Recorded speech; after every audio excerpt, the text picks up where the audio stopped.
உலகை எழுப்பும் ஞாயிறு அங்கே குடியிருப்பான். அவன் ஆனை முகத்தனின் அடியவர் மனத்தில் ஒளியாய் வந்து கொலுவிருப்பான்.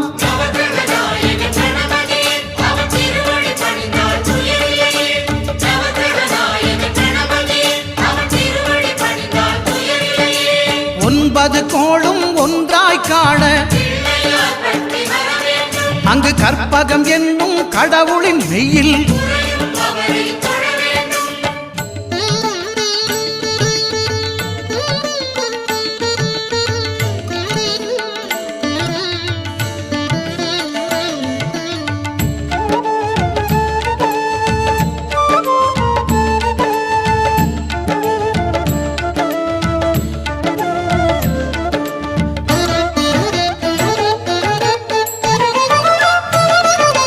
திங்கள் பகவான் திருமுகம் காண